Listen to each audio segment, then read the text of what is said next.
Number 15. The Elevator Ritual.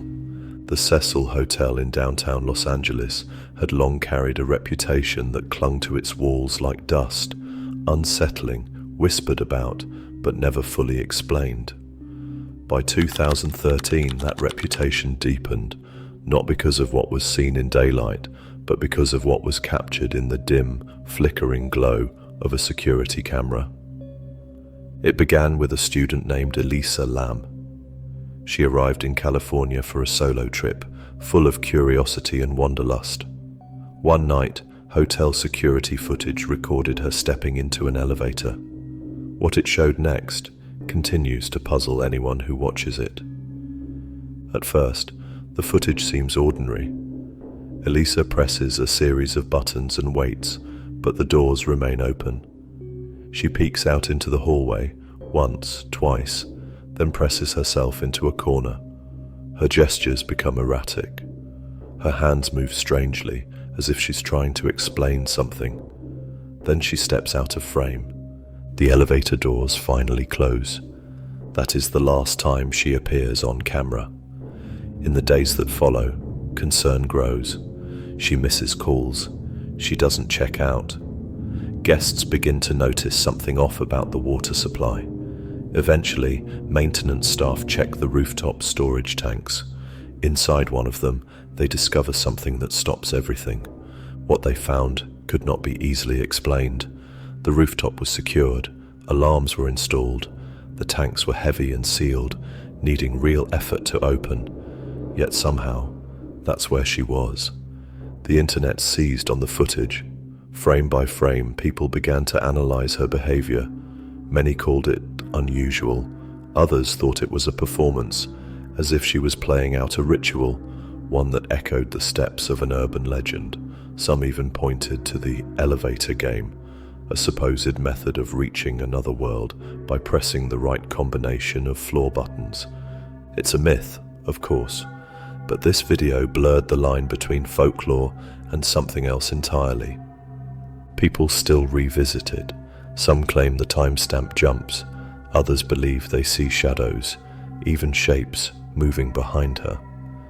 There's a sense that something isn't quite right, something that can't be seen but still lingers. Theories vary. None fully explain what happened that night. The story remains, not as a tragedy to be picked apart, but as a mystery sealed by silence. Some places are unsettling because of what happened there. Others feel wrong simply because of what was seen and what wasn't. We now move from a haunted elevator to a driveway touched by a presence that should not have been there. Number 14. The Midnight Visitor. In a quiet suburb far from the city's noise, streetlights glowed soft against trimmed lawns and clean sidewalks. It was the kind of place where people slept with their windows open and rarely checked the locks. Nothing strange ever happened until the night a security camera recorded something no one could explain. The footage begins at 3:33 a.m. The motion sensor clicks on and the lens captures the front yard. There, standing at the edge of the driveway, is a man. He doesn't move. He doesn't speak. His shape is clear, but the details of his face aren't. It looks smooth, almost blurred, as if the camera can't quite decide how to focus on him. He stays there for over an hour. There's no sign of discomfort, no shifting weight, not even the twitch of a hand, just stillness. The porch light turns on by itself midway through the clip, and that's when the figure vanishes. Not walks away, not fades, just gone. The yard is empty. The sensor stops recording. The next morning, the family checks their security app. They scroll through the night's log. No alert shows him arriving. No clip shows him leaving. Only that one long moment of impossible presence. Neighbors try to explain it. Some blame motion blur or poor internet. Others say it was a trick of lighting. But something about the footage resists those answers. The figure's proportions are too clear. His posture is too still. Frame by frame, the clip holds its shape, and yet no one can say what it captured. The homeowners never filed a report. They said nothing to the neighborhood group chat. But 2 weeks later, their house went on the market. They didn't offer a reason, they just left. People who see the video describe the same feeling, something unnatural, not because of what it shows, but because of what doesn't happen. A person with no face, no purpose, no history, just standing there as if waiting for a moment no one else could see. We leave now from the stillness of a front yard to a turn in the road, one that should have led home, but didn't.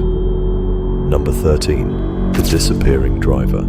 It happened on a quiet highway just after midnight. The road twisted through fields and low hills, lit only by the moon and the soft glow of scattered reflectors. A silver sedan sped along, caught briefly on a traffic camera mounted above a curve known for accidents. The night was dry, visibility was clear, everything looked normal. The car moved into the turn, then the footage skipped. When the frame returned, the car was gone. There were no sounds of impact, no headlights in the next shot, just pavement curving back into silence. It looked as if the car had never been there at all. Investigators arrived before sunrise. They combed through the area by foot, drone, and searchlight. The grass wasn't bent, no branches were broken, the ditches were clean. Nothing explained the missing vehicle. They checked the creek nearby. It hadn't rained in days, and the water ran shallow. No skid marks traced the edge, no signs of a sharp stop or swerve. The road, the land around it, and the quiet sky above offered no clue. Later, when the footage was reviewed again, a detail stood out. As the car entered the turn, the timestamp jumped. 1 second vanished. In that exact gap, the vehicle disappeared. There was no digital glitch. The rest of the recording played smooth, without distortion or error. It wasn't a bad file. It was just a missing moment. The driver had no history of reckless habits.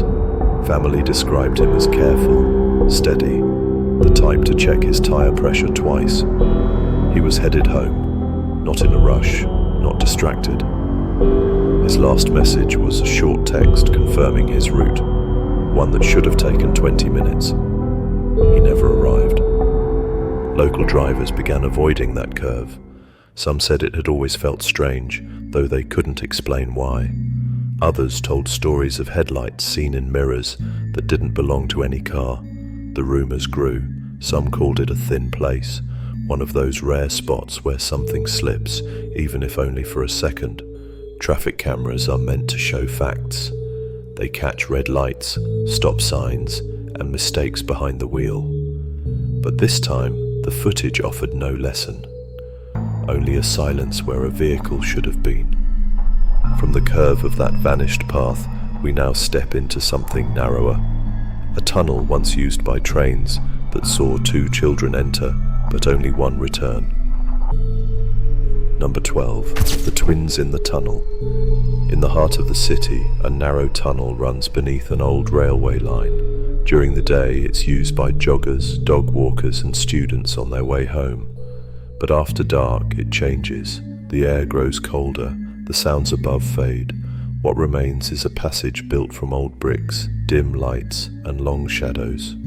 One night, just before midnight, a security camera at the tunnel's edge picked up movement. The recording shows 2 children entering, same height, same clothes, walking hand in hand. They look alike. Their steps are slow, heads down, not speaking. As they pass beneath the lamps, one light after another begins to flicker. Then each bulb fails, leaving the tunnel in darkness. The camera continues recording, but there is nothing to see. Only a black screen and the faint static hum from the audio channel. 3 minutes pass. A shape reappears at the far end. One child walks out. She wears the same clothes. Her hair is longer. Her eyes are wide. She is barefoot. She looks back once, then turns the corner and leaves the frame. By morning, search teams have gathered. They check the tunnel, comb through drains and nearby lots. There are no footprints, no pieces of clothing, No sign that a second child ever entered. The girl who walked out won't speak about what happened inside. She avoids mirrors, avoids being alone, and never mentions the tunnel again. Officials look into the footage. Some say it's a coincidence. Maybe she got separated earlier, but her parents confirmed both girls had gone missing together. They had searched for days, then only one came home. The strange part wasn't just that a child vanished. It was the change. Hair grown longer, feet bare when they were in shoes before. An expression that didn't belong to the girl they knew. There's a theory, one of many, that the tunnel plays with time. Or maybe it doesn't. Maybe what returns from the dark isn't always what entered. From that flickering passage, we now walk toward glass and silver frames. In a room meant to reflect the world, something else looked back. Chapter 11. The Mirror Room. In the quiet east wing of a local museum, a small exhibit stood mostly forgotten. Known as the Mirror Room, it was once a popular attraction, built nearly a century ago and filled with imported glass, tall mirrors framed in silver and gold. By 2019, the room was closed to the public, used only during special tours or late-night cleaning. One evening, a janitor arrived for her shift. The building had emptied hours earlier. Security cameras tracked her walk through the main corridor, her cart rolling softly across the marble floor. She reached the mirror room, unlocked the door, and stepped inside. That was the last confirmed image of her. No footage showed her leaving. Her radio was later found on the ground. The door had been shut from the inside. The cleaning cart remained just past the threshold. Staff assumed she had slipped out unnoticed. They reviewed every hallway feed, every angle leading from the east wing. Nothing. 3 days passed.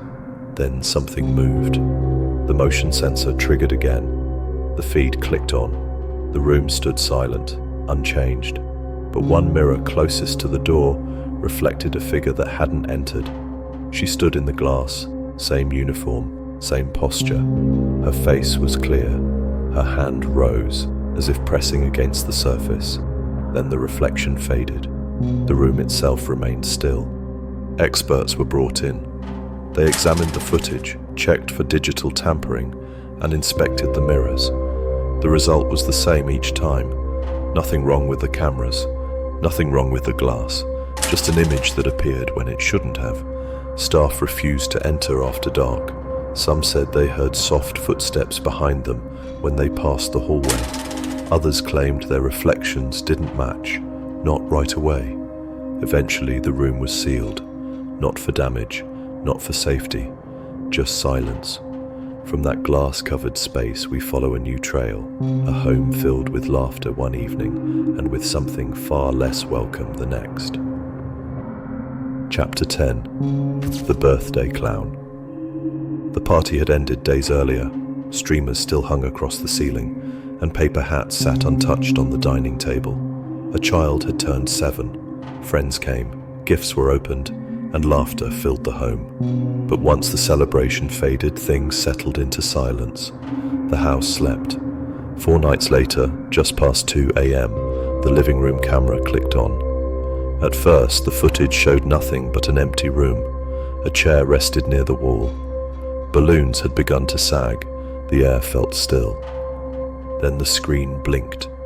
A figure stepped into the frame. He wore a clown outfit, bright coat, oversized shoes, and a white painted face that didn't smile. He moved without urgency.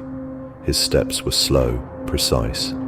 He passed the leftover decorations and paused near the center of the room. For a long moment he stood in front of the camera, his head tilted, eyes locked forward, unblinking. Then he turned and walked away. The front door had remained locked that night. No windows were open. The alarm system never triggered. No one in the family owned a costume. They hadn't hired a performer. Police reviewed the footage. No entry was recorded. No exit either. The man was never identified. Neighbors didn't see anyone strange. The security logs offered no clue. It was as if the camera had captured something that didn't belong to the house or to the time. The family stayed elsewhere for a while. When they returned, they installed a full set of cameras, both inside and out. Nothing ever appeared again, but they never felt entirely alone. Some nights, the air in the living room changed, like it held the echo of a visitor no one invited. Some believe the footage was a prank, or edited to create fear. Others watched and felt something different. It wasn't the costume, it wasn't the timing, it was how deliberate the movements were, how quiet the presence felt. We leave that living room now and enter a long hallway, one meant to remain locked, one that opened the wrong way. Chapter 9. The door that opens backward. The hospital stood near the edge of town, built decades ago but still in use. Some wings had been updated, others were left as they were, quiet, unused, and dim. The fourth floor had become one of those forgotten places. Officially, it was for storage. Staff rarely visited. Those who did often mentioned how the air felt off, colder than the rest of the building, even with the heat running. Late one night, a hallway camera on that floor recorded something unexpected. The view showed fluorescent lights flickering above a long corridor lined with empty patient rooms. At the far end stood a security door made of reinforced metal. It hadn't been touched in weeks. Then the handle turned. The door opened slowly, not outward, but inward against the hinges, pushing into the hallway instead of away from it. It moved in a direction it wasn't built to go. There was no wind, no recorded drop in air pressure. The locking mechanism had remained engaged. The door paused in that open position, creaking slightly, then nothing. A few minutes later, a nurse appeared at the edge of the camera frame. She looked toward the open doorway and stopped. Her expression shifted from confusion to concern. Her hand reached out, fingers hovering just above the knob. After a long pause, she stepped inside. A loud sound followed, sharp, metallic. The feed broke. For just 1 second, the screen turned to static. When the image returned, the hallway was empty. The door had closed. The nurse was gone. Hours passed before she was found. She lay unconscious on a different floor, curled near an old elevator shaft that hadn't operated in years. She didn't recall walking there. Her shoes were marked, like they had dragged along tile. She left the hospital soon after and never came back. Engineers examined the door. They confirmed what the video showed could not have happened. The frame was still tight, the lock had not been forced, and yet the recording remained. Hospitals are made for order. Every door has a purpose, every hallway a direction. But when something opens the wrong way, the question isn't just how, it's why. We leave that corridor now and step into something more familiar. A storefront window, a quiet display, and a figure that never should have moved. Chapter 8. The Shifting Mannequin. On a quiet street lined with vintage shops and cafes, there stood a small boutique.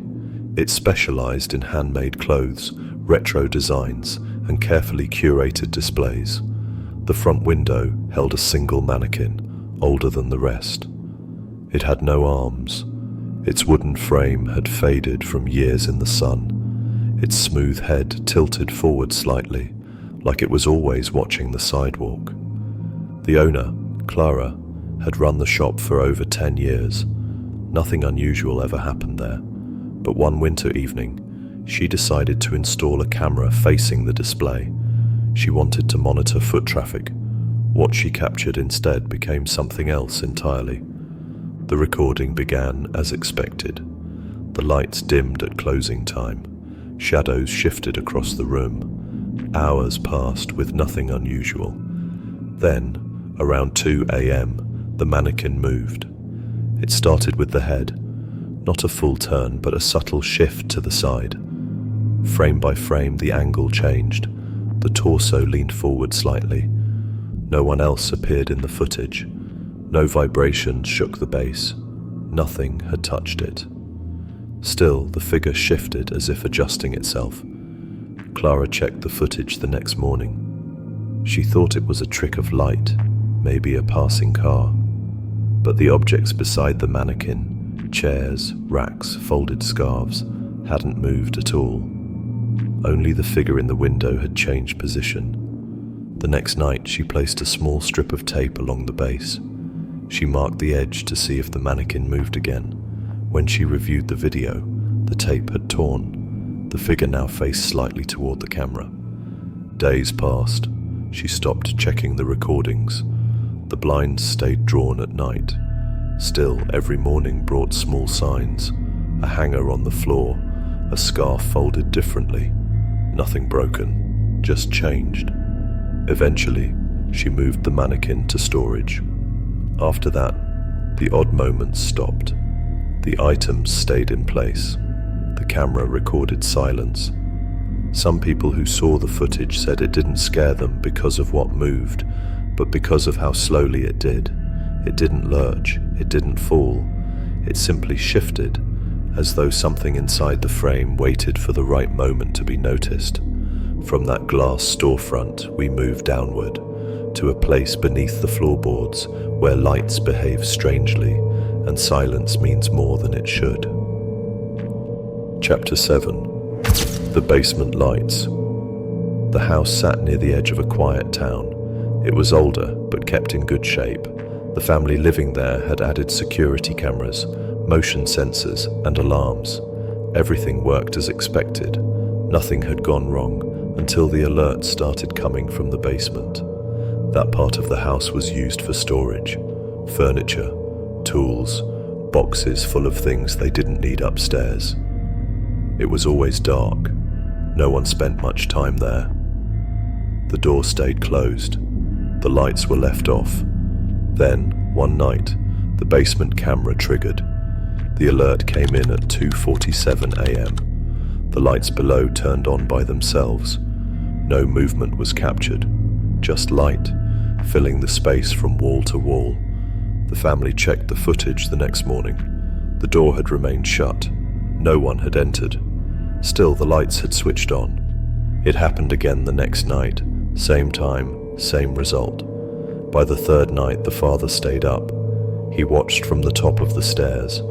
At 2:47, the lights flicked on again. No sound, no movement, only the faint hum of power flowing where it shouldn't.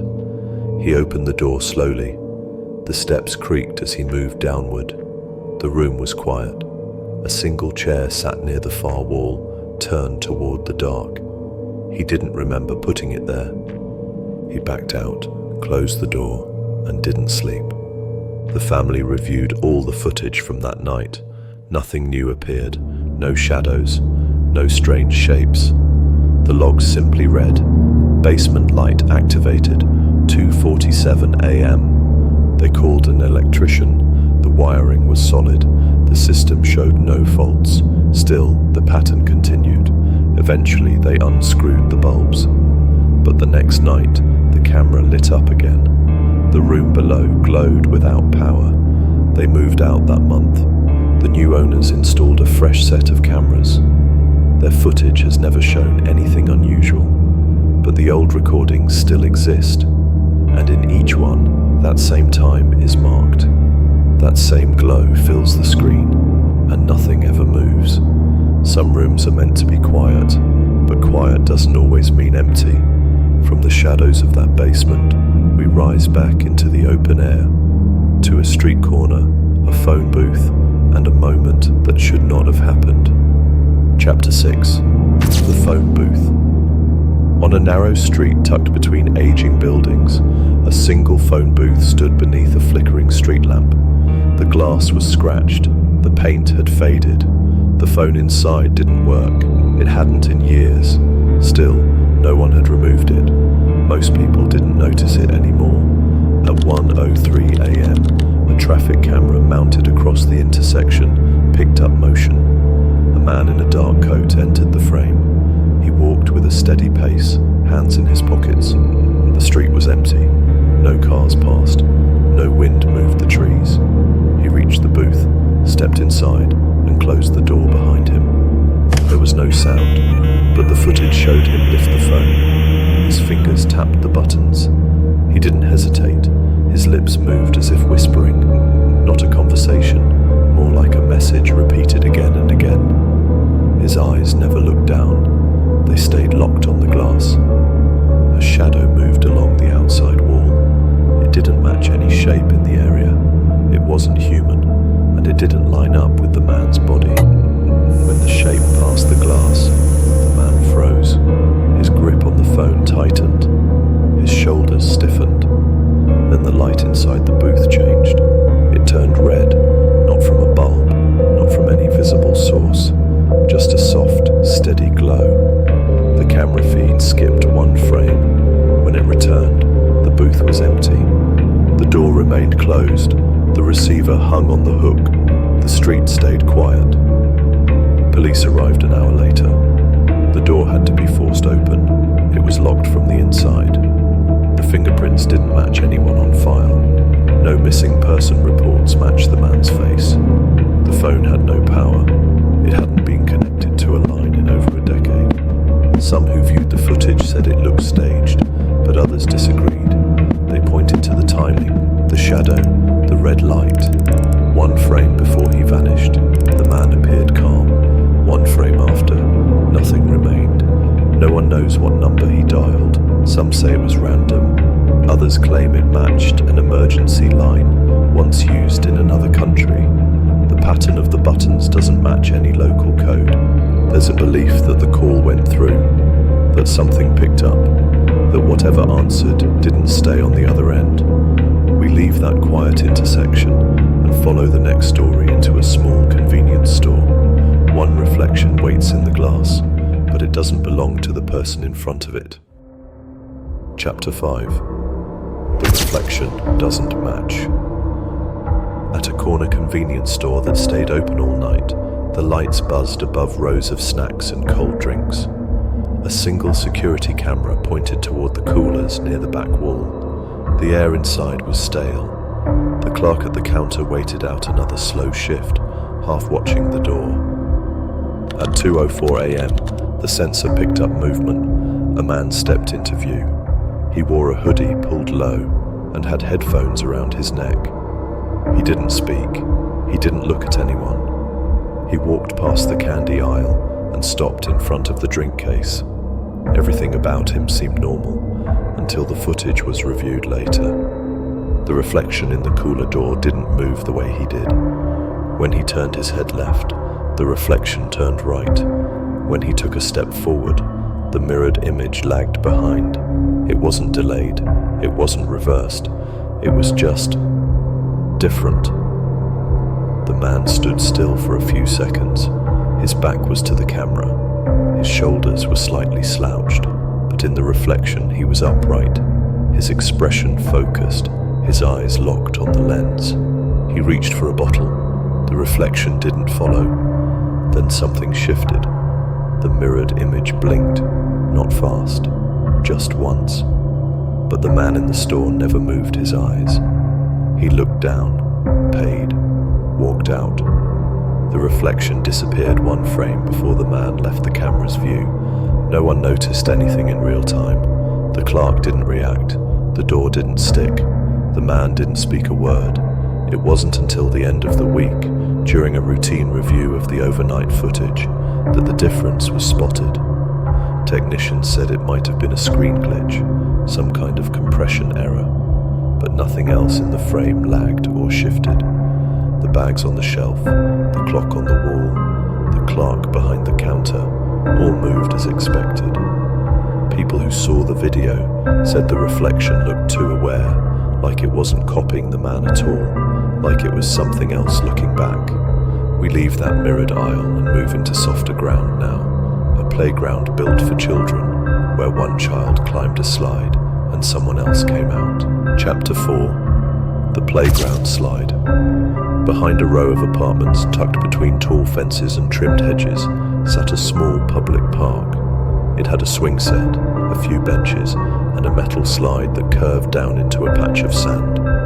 During the day, families filled the space.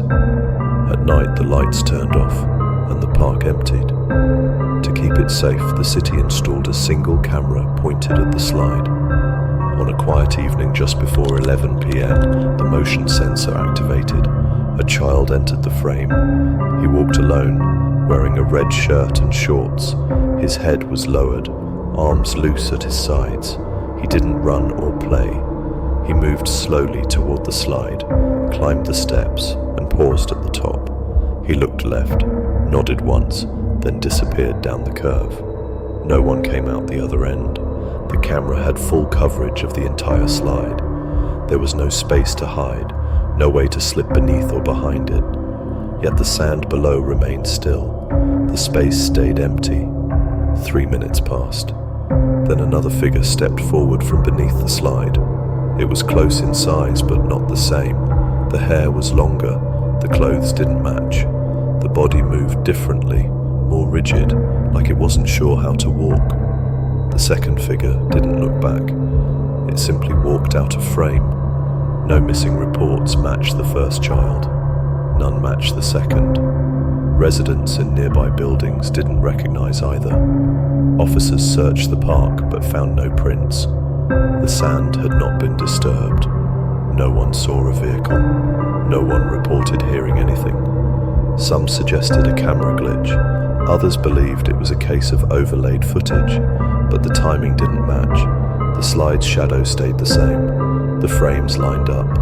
Only the people changed. A few weeks later, the city replaced the slide with a newer, safer model. The footage was archived, but not deleted. Occasionally, staff said the camera still turned on after hours, triggered by nothing. Some say the park holds on to moments it shouldn't. We leave that patch of sand and climb onto a city bus, late at night, empty but for one figure that shouldn't have had a face. Chapter 3: The Faceless Passenger. City buses run late into the night. Most carry just a few riders after dark. People heading home, shift workers, students too tired to talk. The onboard cameras record every ride, every stop, every face. On a rainy Tuesday night, the final loop began. The route passed through the university, crossed the river, and circled back toward the depot. The driver had worked that shift for years. He knew the route, knew every turn. He didn't expect anything different. At stop 17, the doors opened. A single passenger stepped on. They wore a long coat with the hood pulled forward. They walked to the back and sat without saying a word. That should have been the end of it, but the camera focused clearly. The image was sharp. The seats, the window, the signs above the doors, all looked normal. Everything but the face. There wasn't one. No eyes, no nose, no mouth. The skin looked smooth, almost blurred, but only their face. The rest of the image remained clear. The coat had texture. The boots left prints. The seat creaked. Just the face stayed blank. The driver checked the mirror more than once. Each time he looked, his body shifted in his seat. At one point, he adjusted the mirror slowly, as if something didn't feel right.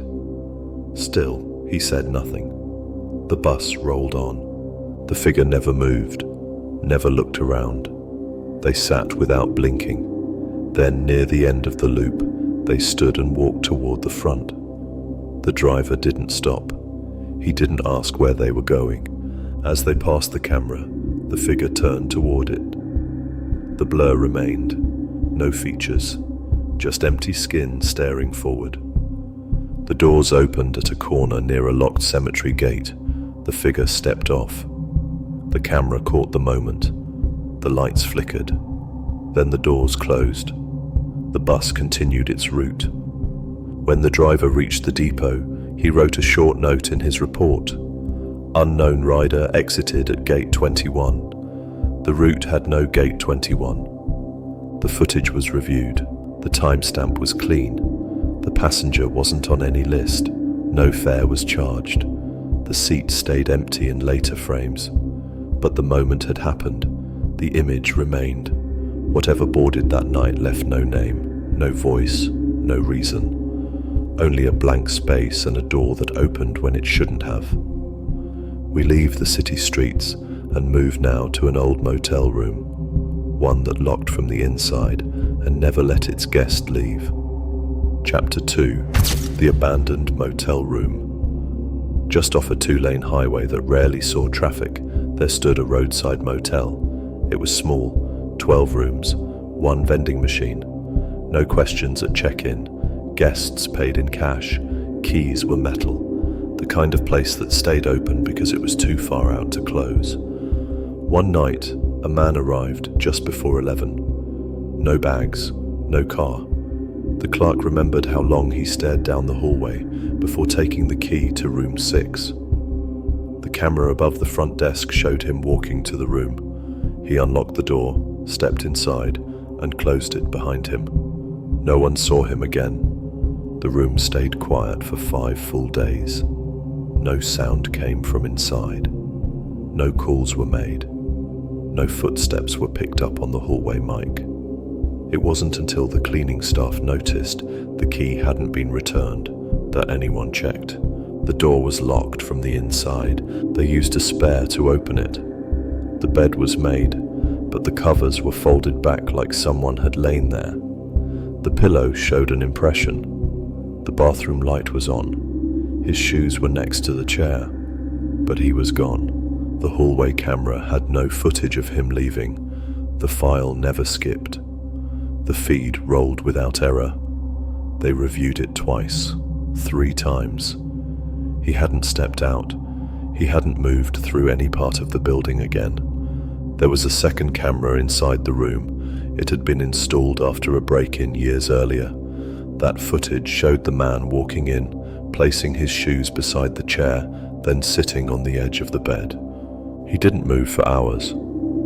At one point, the air in the room seemed to shimmer, like heat on pavement. The edge of the bed sank slightly, though his body never changed position. Then, a shape moved across the screen, soft, colorless, impossible to focus on. It passed near the foot of the bed and vanished. The man never stood up, but when staff entered, the bed was empty.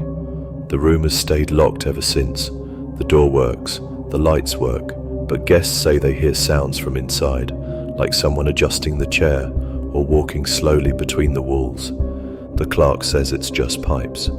Still, no one asks to stay in room 6. We follow now a final path, beneath the streets, into a station no longer on any map, where a train arrived with no schedule and left without leaving tracks. Chapter 1: The Station with No Trains. Beneath the older part of the city, past boarded stairwells and forgotten maintenance hatches, there lies a station no longer found on any official route. It once served as a wartime stop, meant for movement, not comfort. Long after the conflict ended, the train stopped, the signs were pulled down, and the doors were sealed. Few people today even know it exists. Fewer still remember its name. A single camera remains bolted to a far wall, long since written off in inventory. It shouldn't have power, yet at 4:12 a.m., its feed returned. The platform appeared in shades of grey and dust. A man stepped out from the shadows near the end of the track. He walked without hesitation, each footfall silent on the old stone. He wore a dark coat that reached past his knees, the fabric heavy with time. His hands were empty. No bag, no phone, no glance behind him. He stopped beneath a cracked light that gave off a dull flicker. It wasn't enough to see clearly, just enough to prove he was there. He stood still, not waiting for someone, but something. The feed ran for over an hour. He never moved. No signal came through the radio channels. No alerts were triggered. Then, far down the tunnel, something lit up. At first, it looked like static, a shimmer just beyond the reach of the camera's edge. The light steadied. It grew, filling the far wall with a soft glow. There was no sound, no screech of brakes, no hiss of steam. The rails should have been dead. They hadn't carried voltage in decades. Still, A train arrived. Its body was smooth, unlike any current model. The windows were dark, no headlights, no markings on the side. The doors opened with a soft pull, revealing nothing inside. The man didn't pause. He stepped forward and boarded. No one else waited. No other figure watched. The doors closed. The train pulled away. No dust kicked up from the tunnel floor. It vanished down the track, swallowed by the dark. The man didn't return. When the video was reviewed, city workers assumed it had to be an error. Old footage somehow looped. But the timestamp showed the correct date. The temperature readings from the feed matched that night. The camera itself hadn't transmitted a signal in months. Its reactivation wasn't logged by the server. An internal tech crew was sent to check the platform. They needed bolt cutters to open the gates. What they found matched the feed. One cracked light, a clear stretch of track, and no footprints. Power meters along the rail line showed no current had passed through the cables. Yet, when they tested the camera again, the feed was clean. Still recording, they replayed the tape over and over, frame by frame. They watched the man's hands, his posture, the moment he stepped across the platform edge. Every movement was deliberate, not rushed, not cautious, as if he had rehearsed the timing, as if he had done this before. Facial recognition produced nothing, no matches in any database, no missing person report lined up. He hadn't come from the stairs. He hadn't appeared on street-level cameras. It was as if the platform had opened just for him. An analyst noticed something else. When the train passed under the camera just before disappearing, its windows briefly lit from within. Shapes sat inside, motionless, facing forward. They weren't passengers, they weren't people. The lights shut off again a moment later.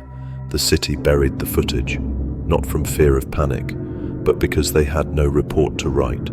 There was no violation, no crime, just a man who had waited and a train that had come when no train should have. Months passed. The station door was welded shut again. The camera this time was removed. But even after that, maintenance logs kept getting one strange line. Phantom signal detected. Always at 4:12 a.m. Transit workers began to call it the last stop. Some believed it was a legend. Some didn't want to believe anything at all. But a few, quiet, older voices said they had heard of the train, that it had come before. Always the same. Always when someone was ready, but never late. A man steps into a forgotten tunnel. He waits beneath a light that barely works. And a train arrives, not for anyone else, just for him. It doesn't matter where it goes. What matters is that it came. The screen fades to static. No announcement plays. No voice calls out the next destination. Just the sound of something moving beneath the city, and then nothing. Thank you so much for watching this channel. Don't forget to like and subscribe.